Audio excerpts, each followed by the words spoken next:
How are we doing? All right. How many of us have had at least 2 cups of coffee already? About 50%. All right, very good. Well, again, welcome to ChatGPT for AV professionals. How many of us were in that previous session? Wasn't that great? I mean, very insightful, right? Now, for this session, first of all, my name is Juan Cuellar. A couple of little details about me to get started. So I am the senior instructor at OfficePro. We do AV and IT training. I've been with the company for this June, at the beginning of June, it was 21 years now. So I've been around for a little bit. I don't know if any of you attended the previous session on ChatGPT. That was on Tuesday. So that was my boss, Aaron Ugler. I have been training for 17 years. I've been a Microsoft certified trainer for 14 years. And so my boss, Aaron Ugler, he put in a fun fact about him. He said, I'm a father of 2 kids. Well, I don't have kids, but I do have a Nino. That's my little kid version of a kid. He's an Italian Greyhound, and he might as well be a kid, right? All right. Now, just to start off with something a little fun. This is a post I posted, just being facetious, on Facebook back in 2019, before ChatGPT really became mainstream. AI for president. Hope to be long gone before Terminator meets the Matrix, and then they'll have little baby AIs who will make all of us their minions. How many of us have felt like this, especially the last couple of years? Well, let me tell you this. The good news is we're not really there yet. Maybe in the future. Did any of you go to the Sphere event? Did you guys meet Owen, the robots? So you know how you can ask the questions? I asked it. When are you guys going to take over? So right now, we're working with what's called a narrow AI. But have any of you heard of AGI?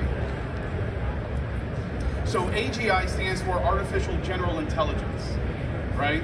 So right now, the narrow AIs are designed for specific tasks, such as all the examples that they were talking about in that previous session: video generation, signage, music. And today we're going to be talking about chat, right?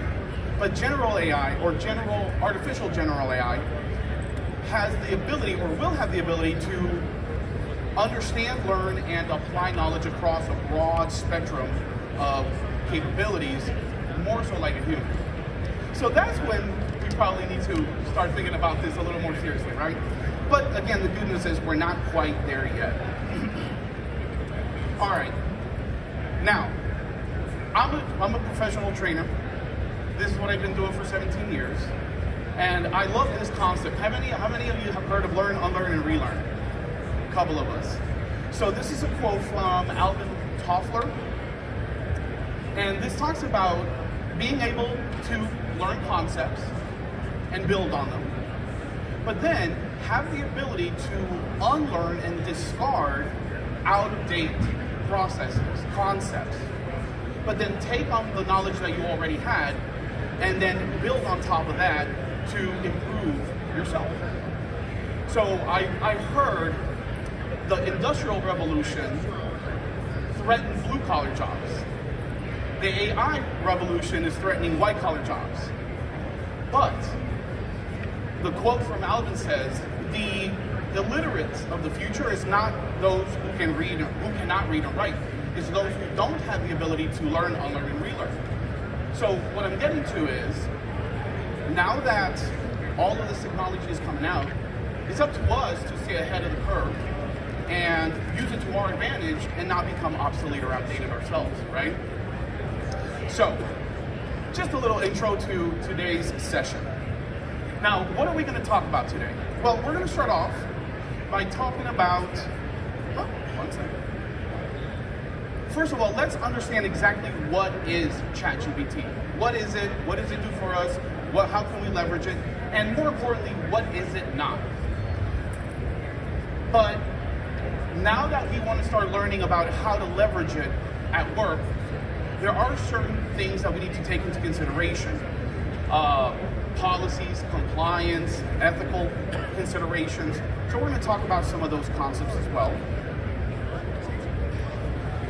Then we'll talk about if you have not gotten started with ChatGPT, how do you get started? What's the barrier of entry? All right, so we'll take you through that process, very easy. And then we'll jump into a couple of examples on how we can start leveraging this in the AV industry. All right? So, with that being said, I will say that towards the end, we'll open up for Q&A, so hold on to your questions, and then later on, we'll throw that little cube at you if you have any questions.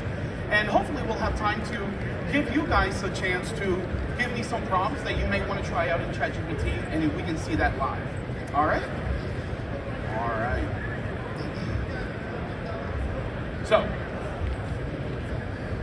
So first of all, understanding ChatGPT. What exactly is it? What is ChatGPT? Well, as you can see here, it says that it is an artificial intelligence chatbot developed by OpenAI. Now, we know this already, but it's important to really think through every single word and to get a good understanding of what exactly it is and what is it not. First of all, what does GPT stand for?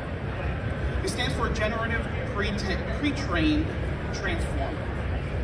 Now, when it says chat, you know what chat is, right? Everybody got Teams? Right? Chatting? Well, this is a generative pre-trained transformer that you can chat with. Now, it uses deep learning techniques to understand and generate human-like text-based responses based off of your inputs. Those are what we call prompts. Okay?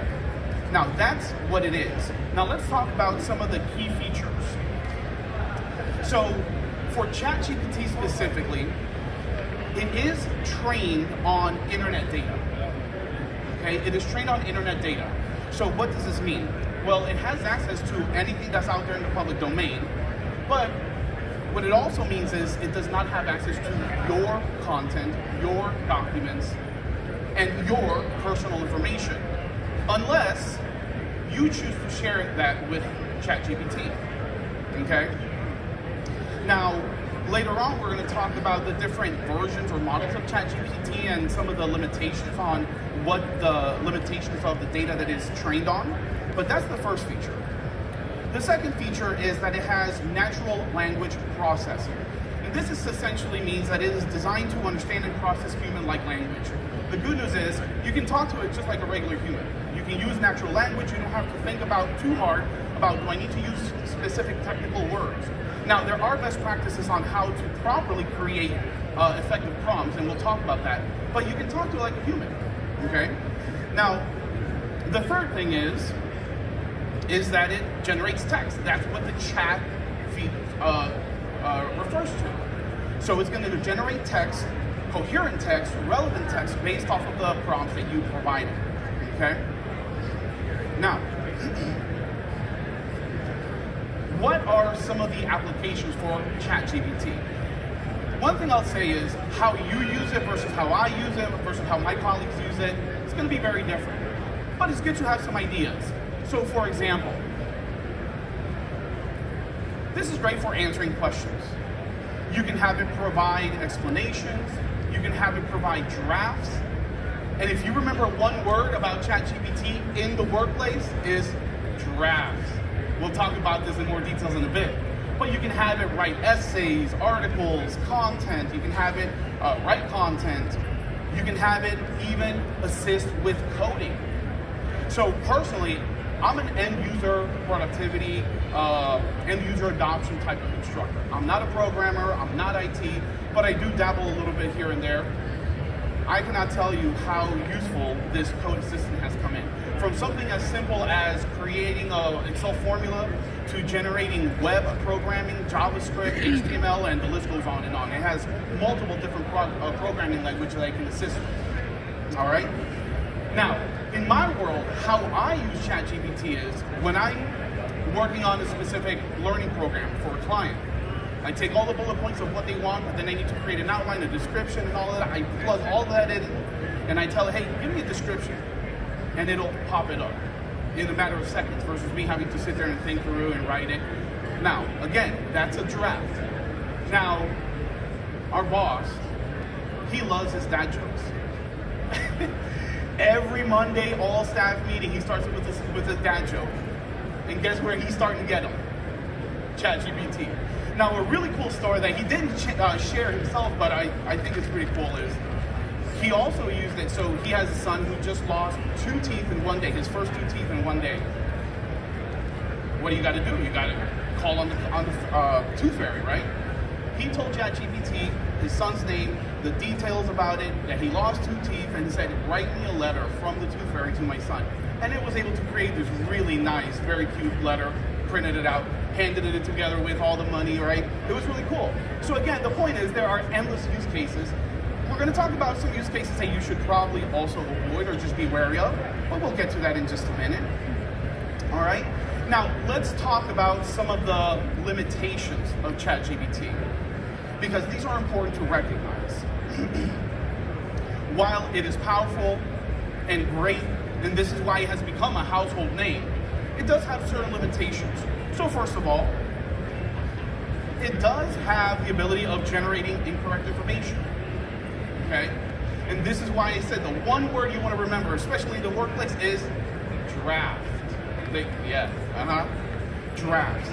So we're going to talk about this in a bit. It is sensitive based off of the inputs that you provided.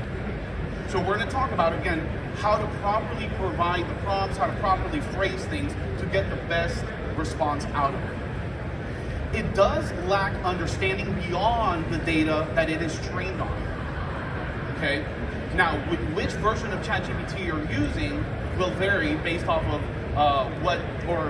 the data is trained on will vary based off of what version of ChatGPT you'll be using. And we'll talk about the different versions. Now, this last one is kind of interesting because, again, we're at the precipice. These are just infant AIs, but already we're starting to see some anomalies, if you will. So, for example, this last one, it has the ability to produce plausible sounding or nonsensical answers. I don't know if any of you have heard of AI hallucinations. Now, what does that mean? That means that you provided a prompt. What is the task? What is ChatGPT designed to do? It's designed to take your data, understand it, and then provide a response. Now, it's going to do that to the best of its ability. If it has the data in its trained knowledge to pull from, it's going to do that. But if it doesn't quite find the exact data that it needs, it's going to provide you still a response that may be based off of none of that data. That's what we call hallucinations. So in other words, it can make up stuff. So this is why, again, what's the number one word? Drafts. All right? Okay. Now, let's see here. One moment. All right. So those are the basics of ChatGPT. Let's talk about some of the considerations that you want to take when using it in the workplace. First and foremost, compliance. So, we all work in various industries. Of course, the AV industry, we're all here today, but there are a lot of different things that you want to take into consideration.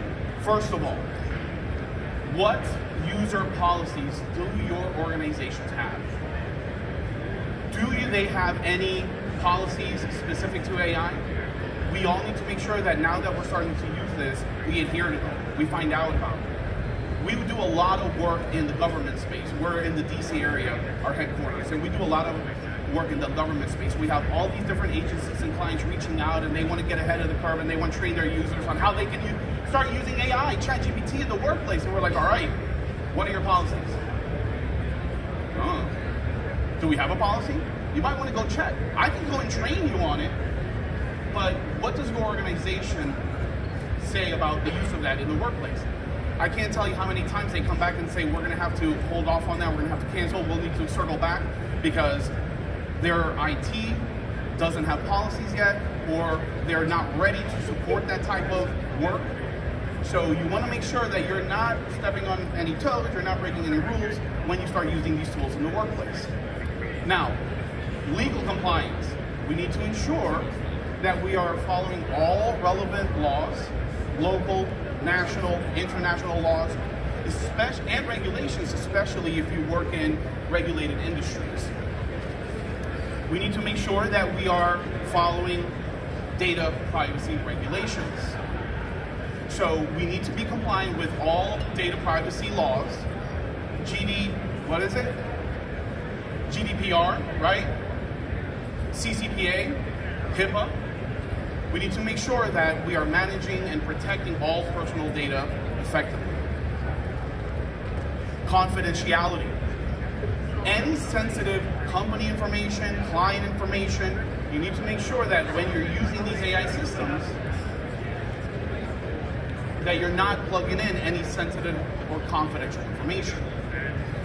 Now, when they were talking about content generation, video, audio, images, this is a big one.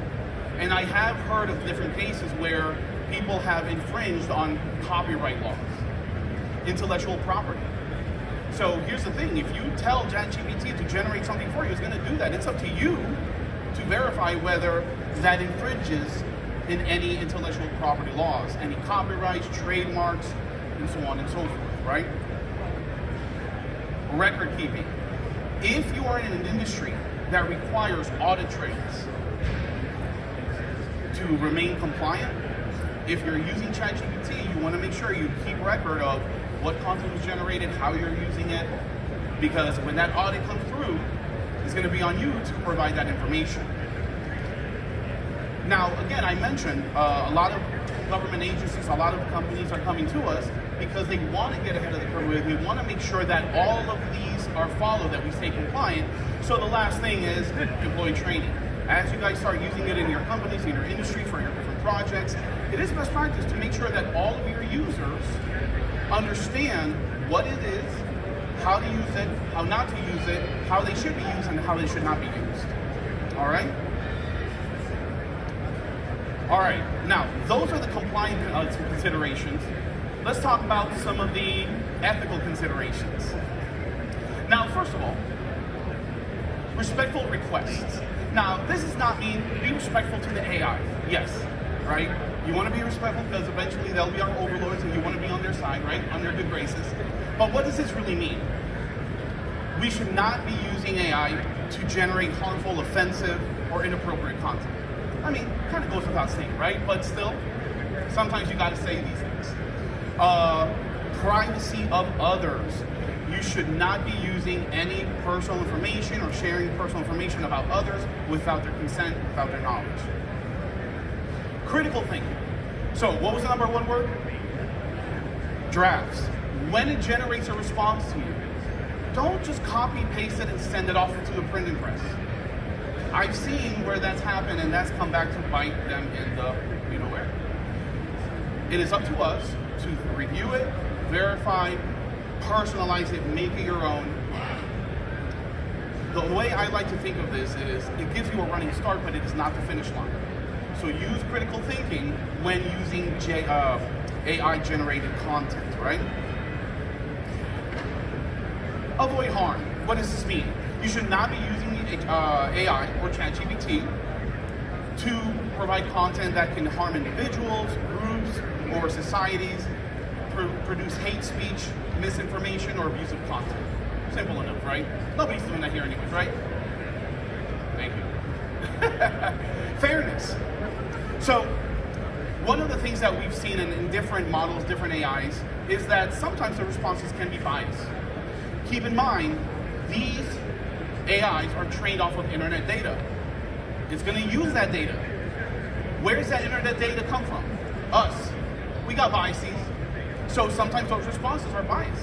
So you got to make sure that whatever content you're using generated by AI is fair. You want to be transparent. You want to be transparent anytime you are using AI-generated content, in particular in professions, in the professional or the public spheres. Educational purposes. So use AI for constructive learning processes, but we should not be using it to exploit its capabilities for unethical or malicious activities. And informed consent. What this means is, if you are collaborating with others, you want to make sure that they're aware anytime that you're using content generated by AI. Because now when you're collaborating, that content doesn't only represent you, it represents the overall team. And if they're not aware, might go a certain way. So you want to make sure that everybody affected by the use of AI-generated content is aware of it. All right? Now, safe and appropriate questions. So what are some of the safe and appropriate uses of AI? So for example, let's start with some unsafe and inappropriate prompts, if you will. Anything that is personal or sensitive information. We talked about this, we mentioned it a couple times. We should not be providing it any type of personal or sensitive information. Any type of illegal activity, anything that is harmful or dangerous actions, any disinformation or manipulation, or again, biases or discriminations. These are things we need to avoid and actually keep an eye out, because sometimes even without the intent, we might get some of these, and it's up to us, again, critical thinking, take those drafts and work them. Now, some safe and appropriate use cases. Have it explain difficult concepts. Okay, have it explain difficult concepts. Have it recommend literary pieces. Have it be a creative inspiration. Environmental insights. Or, again, for fun stuff like the dad jokes, right? You can have it create jokes, provide you with recipes, draft letters, like from the Tooth Fairy, right? And of course, there are endless other options. So, again, there are endless ways that you can use it, but there are certain ways that you should try to avoid using these type of AI services. All right. Now, so personal, sensitive, and confidential information.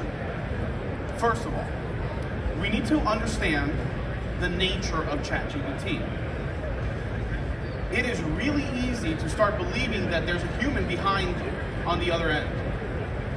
A lot of people start it starts gaining a lot of people's trust. You gotta remember, this is just a machine, right? It does not have emotions, it does not have conscience. Now, my notes say that it doesn't have memory, but that's actually something that's changed in some of their latest updates. Now ChatGPT does have memories, and the purpose of that is so that as you use it more and more, and it learns more about you, and it can give you more relevant information the more you use it. But the point is, this is not a human, it is a machine, and we need to keep that in the back of our minds anytime we're using this type of technology. Now, when we talk about personal or sensitive information, what does that mean? Anybody heard of PII? Personal identifiable information, right? Anything that can identify a specific individual. A name, an address, phone number, social security numbers, any personal health information. All of that is information we should not be feeding into these systems. Sensitive information, things like passwords, financial details, confidential business information, those are certain details that you want to make sure that you're not sharing, right? Now, it is all right to simulate, but don't share all the exact details. So for example, anybody heard of WebMD? Right? That became everybody's primary health physician, right? A lot of people are using ChatGPT to kind of figure out what's going on, which is okay to a certain point. But as you provided the information, you should provide the prompts, try to be hypothetical, right? Provide a general statement. Don't give it any specific details about your situation. You can still get that feedback, you can still get some information, but again, you want to be careful of the information you're feeding it. When you get the prompts, double check it. Again, critical thinking, take that first draft, and then double check to make sure that it is proper. And when you're creating the prompts, before you hit that submit button, double check it, make sure that you're not oversharing any information that you don't intend to. Also understand how these platforms are using your data. Understand the terms of use and how these systems are going to be using the information that you provided. You know that when you sign your life away, every time you sign up for something, the thing that you just check and don't read, you might want to read that from time to time. I think it's worth it a while. Now, educational and professional contents, Again, you want to try to avoid using any sensitive client data or proprietary information, because again, keep in mind these are in the public realm, and while ChatGPT does have security measures in place, it's still a good thing to kind of, cover yourself again. All right. Now, when should we not rely on ChatGPT? When should we not rely on ChatGPT? I mentioned this earlier. For any medical or healthcare. Again, you can use it to get some general information, try to find out, hey, what are the top 5 causes of a cough? But this should not replace your physician, right? Your doctors. Any legal issues. It can provide you with some general concepts, but you should probably, consider talking to a qualified professional. Don't take its word at face value. Any emotional support, healthcare concerns, you want to make sure to trust, again, a professional therapist, counselor. Critical business decisions. Listen, it can analyze information, it can provide you with recommendations, but at the end of the day, a seasoned professional with experience is going to be of much bigger value than what ChatGPT can suggest for you. Safety in emergency situations. Listen, call the authorities. Don't talk to AI, right? And then personal advice. Again, go to a human with expertise and then leverage that. So again, notice that in any one of these bullets, the central point around this is that AI is not a replacement for humans, right? We should not use AI in place of humans, especially in sensitive information, sensitive areas, all right? Okay, so those are the basics on ChatGPT and some of the concerns about how to safely use it in the workplace. Now we're going to jump into a little bit of a live demo. Let's talk about how to get started with ChatGPT. Well, how many of us already have an account? How many of us don't have an account? Okay, so real easy. You want to create an account?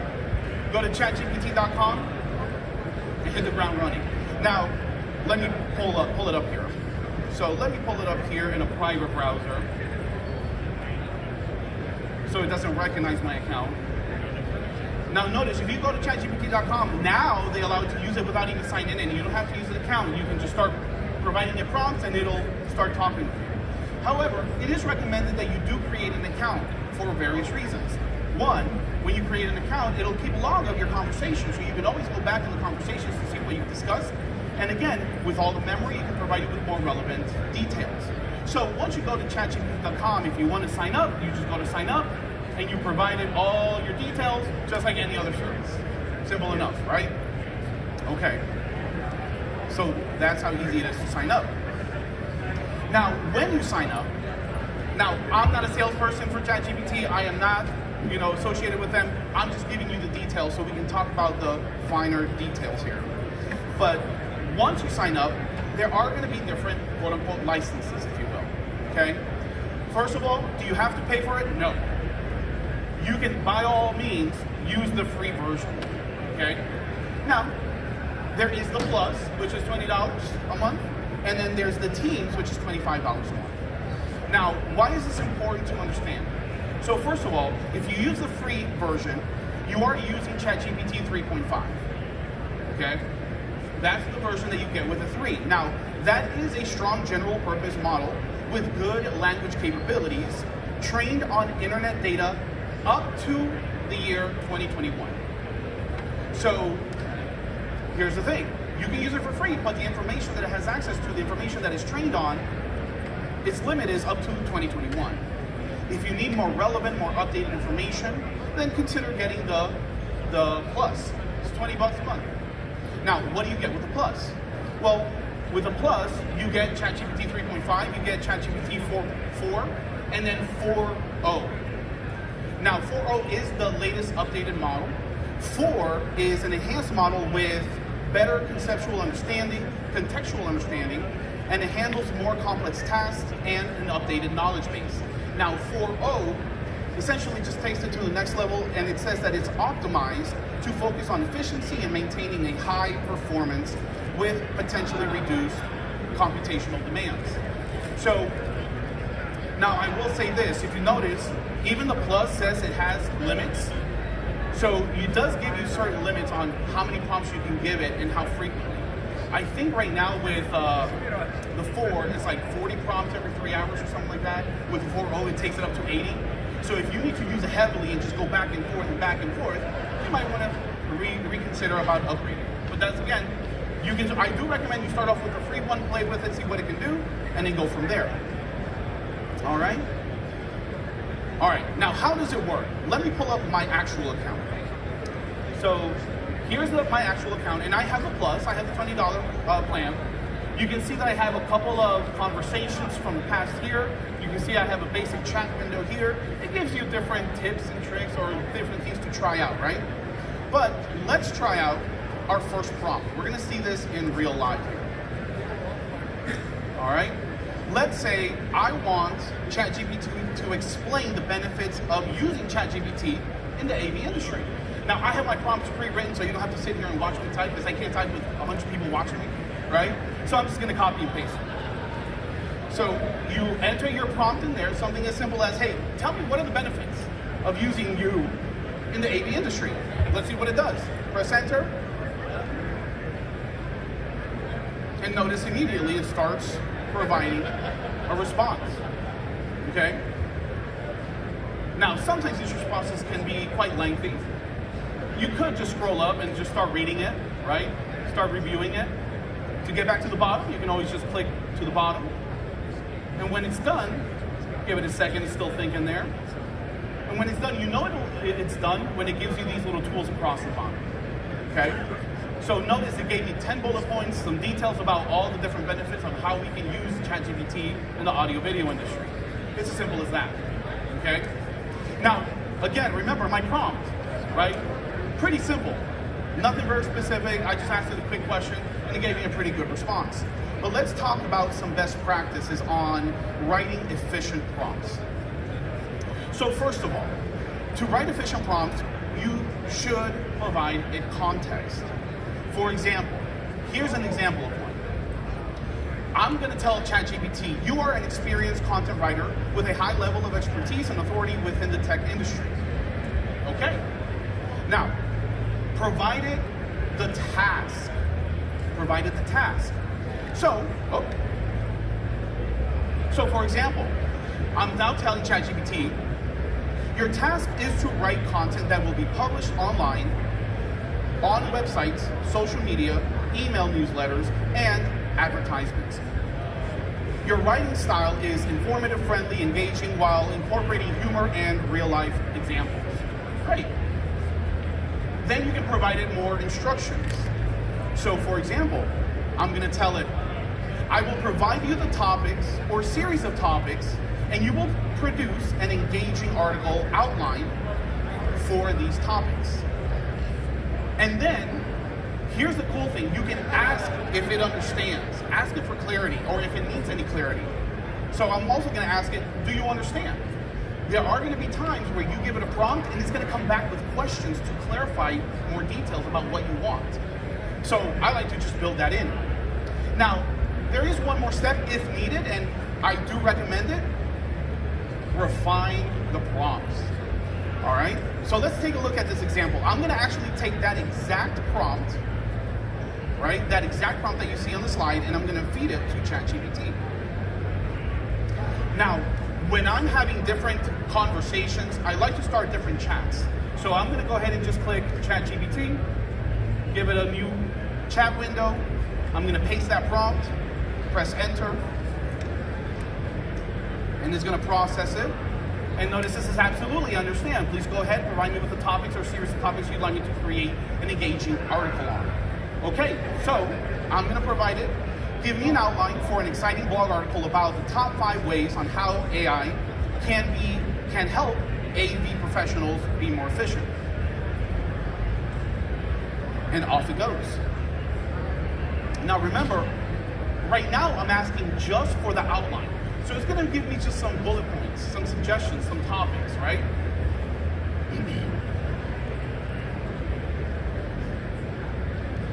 So I asked for the top 5, and notice it's gonna give me the top 5. It gives me the explanation, the benefits, real life examples for each one of those. and then some humor. Now again, these are just the outlines. So it's like, okay, let's say I wanted to actually write that article for me. Well, guess what I'm going to do? I'm going to go in there and I'm going to tell it, write the article out for me. And it's going to go through, it's going to use that example. And now, of course, I could have refined it. I could have said, hey, take the third topic, right, and write the article in a humorous or a more serious manner, whatever you want. And it's just going to go through and it's going to write it out in a more real-life example there.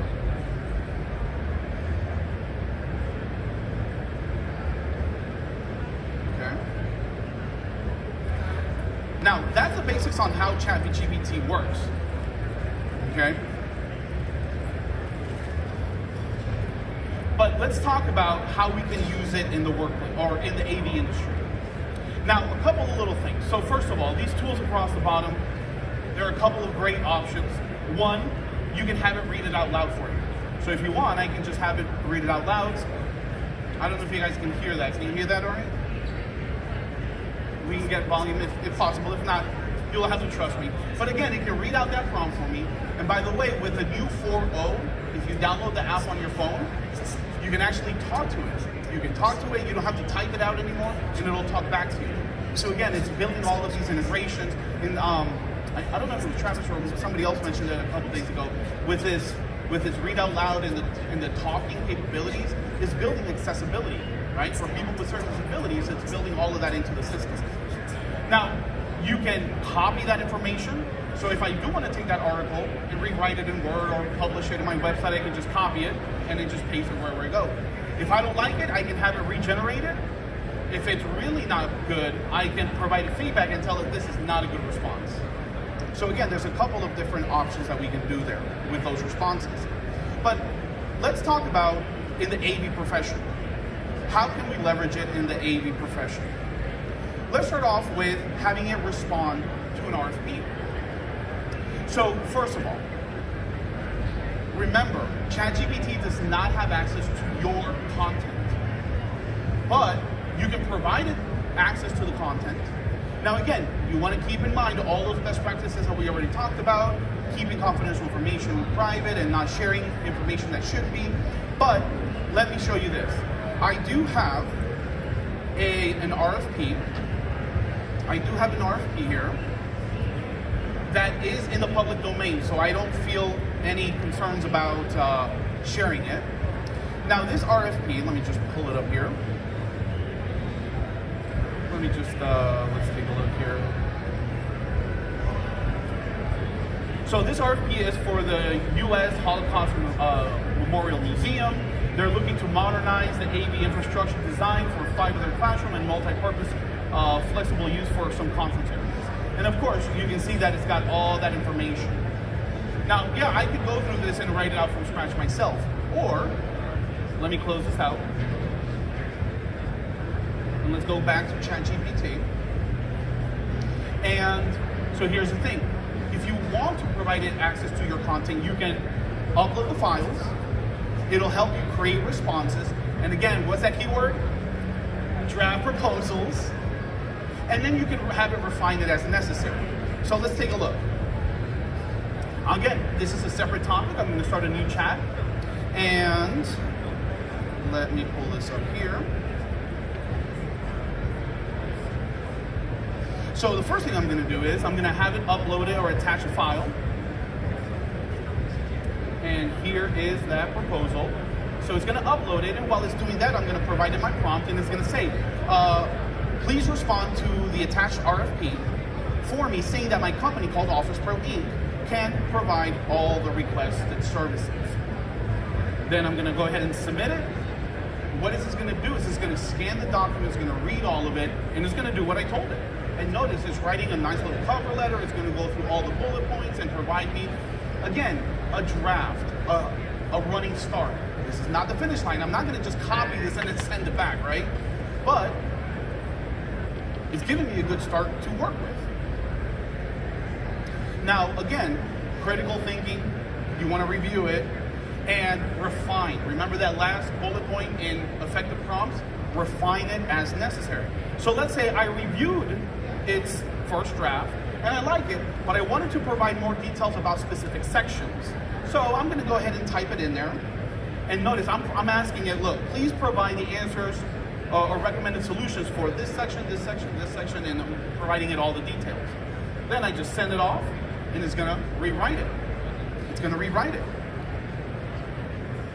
So again, you can always have it refine those responses. Okay? Now, while it finishes that, let's also talk about how you can have it actually generate content. Now, what do I mean by content? So you can have it provide you the responses just like you see in text, but you can have it downloaded too. Word documents, PowerPoint presentations, Excel spreadsheets, text files, PDFs, all sorts of information. So let's take a look at how that works. So it looks like it just finished. So let's say I like it. I want to download it. So I'm going to tell it to me, all right, give me that proposal in a Word document. And it's going to take that, and it's going to provide me a link to where I can download that file. I can tell it, once it's finished, I can tell it, all right, now give me a PowerPoint presentation that I can use to go present my proposal to the stakeholders. Then I can say, hey, give me an Excel spreadsheet with a timeline and a project plan with suggested dates to deliver this project. And it's going to provide me all that detail, okay? It's going to provide me all that detail. Now it's thinking, so we'll give it a little time. And I know we're running a little out of time, so let's just keep on rolling here. Now, for AV, what are some of the ways that we can leverage it? So first of all, troubleshooting. Equipment recommendations. We can have it provide integration solutions. Programming support. We can have it help with documentation, client communication, and industry knowledge, right? So again, the possibilities are endless. Let me give you an example of that. Okay? Now, by the way, notice it just finished that last prompt. Notice here's the link. Click on it. It downloads it. Oh, wait a second. It's on my other screen here.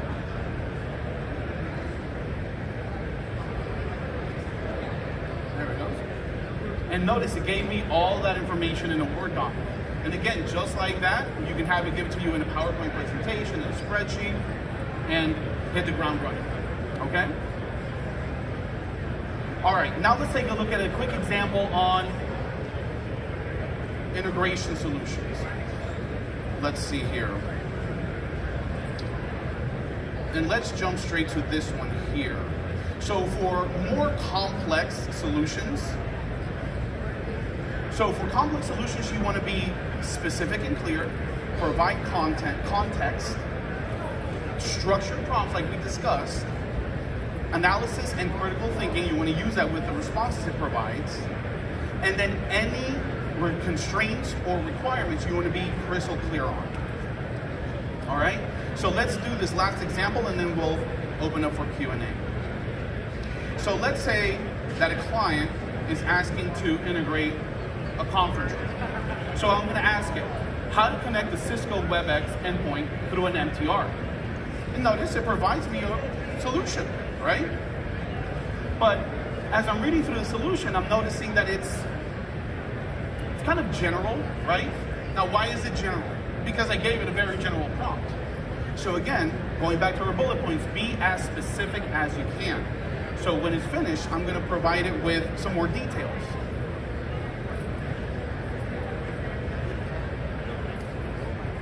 Okay? So then I'm going to say, well, you know what? Give me a detailed instructions on how to connect the WebEx endpoint through, and notice I'm stating a very specific product here. So it's going to go through and it's going to rewrite that for me, and it's going to give me all the details, all the steps, and the guidelines on that specific product. Now, you know, sometimes it's not just a matter of plug and play, right? Sometimes you got to do a little configuration. And again, sometimes that takes a little coding, right? Now, remember how I said, look, I'm not a coder? Watch this, when it's finished with this. So let's say I'm liking the solution that it provided, but maybe I need a little bit more assistance. I'm going to tell it, now give me all the PowerShell codes that I'm going to need to implement the solution. Okay, give that a minute.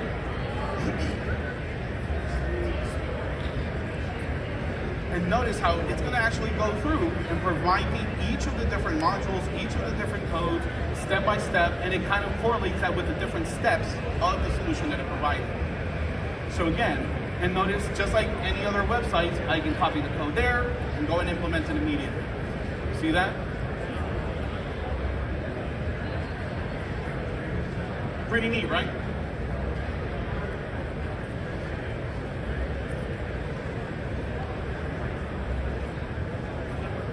And there you go. So, again, the possibilities are endless. Possibilities are endless. All right, and with that, we're going to go ahead and wrap it up. I'm going to just take another minute or two and see if there are any questions. If there are any questions, just raise your hand and we'll throw the little microphone cube your way. Any questions on anything we discussed today? Okay, this is sarcastic. Can you ask it what size screen should we put so that people in the back can see what you're typing? What size screen should we use? For a sarcastic question. What? Maybe you know. What size screen should we use to be seen 50 feet away for this solution? I know, that's not what you asked. But again, notice. I can't read a word that you're.